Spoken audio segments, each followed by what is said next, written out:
This will be for the Khan exercise limits intro. Okay, the function f is defined over the real numbers. This table gives a few values of f.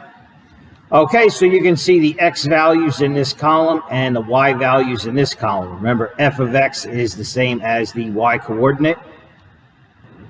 And they're asking, what is a reasonable estimate for the limit as x approaches 1 of f of x? So what this translates as, this LIM stands for limit.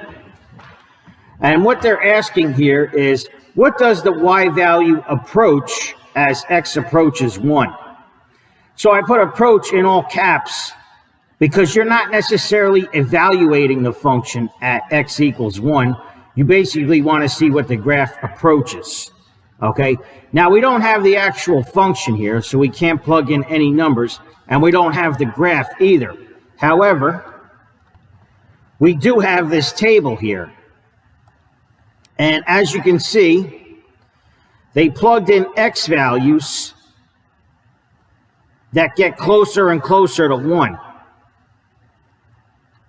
Okay, they started with an x value that's less than 1, and on the other side, they started with an x value that's greater than 1. And from both sides, both the negative side and the positive side, the values get closer and closer to 1. Okay, so right here would be 1, and we want to see what the y value approaches. Well, you can see right here on this side, the y value is getting closer and closer to -6. And then if you go on this side, the y value is getting closer and closer to -6.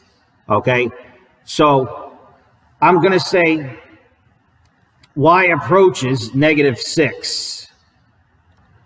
So this f of x column is the same as the y coordinate, same thing. And y approaches -6, and in order to say that, it must approach the same number from both sides. Okay, so like I said, here they started from less than 1, and here they started from greater than 1, and they got closer and closer to 1 when they plugged in their x values. And from both the bottom and the top, the sides that are greater than 1 and the side that is less than 1, from both sides it approaches -6. So it has to approach the same number from both sides. So the answer is -6. If it approached a different number from both sides, you would choose the limit doesn't exist. All right, so this would be the case if it were a different number from each side, but from both sides we got -6.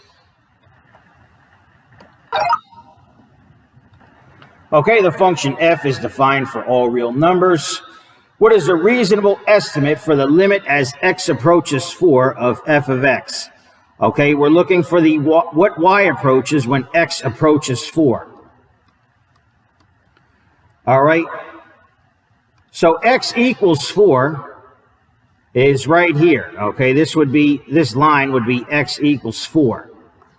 So we want to approach this line from both sides and see what the graph approaches. All right, so we want to trace the graph going to x equals 4 from the right-hand side, or the positive side, and we want to trace the graph going to x equals 4 from the negative side as well. All right, so if we're coming from the negative side and we trace this graph at x equals 4, the graph approaches this point here, and it's going to be y equals 3. Now, if we trace the graph from the positive side going to x equals 4, and again, we're looking at what it approaches. It doesn't matter that there's a hole in the graph. We're looking at what it approaches from this side. It's y equals 6. Okay? So you can see the graph approaches a different number from each side. If you come from this side and go to x equals 4, the graph approaches y equals 3. If you come from this side and go to x equals 4, the graph approaches y equals 6. It's a different number from each side, so that means the limit does not exist. DNE does not exist. The function g is defined for all real numbers except for x equals 5. Okay, see, there's a hole in the graph at x equals 5, but really that doesn't even matter. It doesn't affect anything. If the hole was filled in, it would be the same thing. What is a reasonable estimate for the limit as x approaches 5 of g of x? Okay, so this is the function g, and we're headed toward x equals 5. We have to do that from both sides. All right, so let's see. On the x-axis, here's x equals 5. Okay, and we have to approach that from both sides.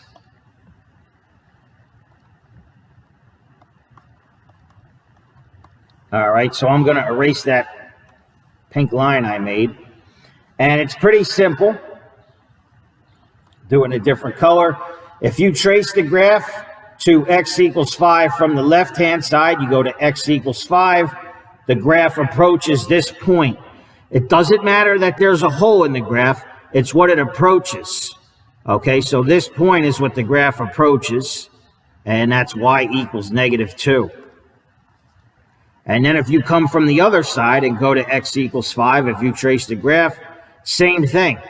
If you come from this side and go to x equals 5, the y coordinate is -2. So it approaches -2 from both sides. Again, it doesn't matter that there's a hole in the graph. Even though f of 5 does not exist, the limit still exists. So -2. Okay, and that's why I put approaches in all caps at the beginning, because it doesn't matter that there's a hole here. It just, the graph heads toward this point, y equals -2, when you go to x equals 5. All right, here we have the table again. H is defined over real numbers. Here's the values of h. We have the x values on top, and we have the h of x or y values on the bottom. What is a reasonable estimate for the limit as x approaches -6? All right, let's take a look. X approaches -6. Here's my x numbers. Right in here would be -6. Okay, so we want to see what the y value approaches. And if you head in this direction, from this side, it looks like it's getting closer and closer to -1.0. And if you come from this side here, same thing. It looks like it's getting closer and closer to -1.0. So I would say as x approaches -6, the y values approach -1 or -1.0, same thing. So pretty easy.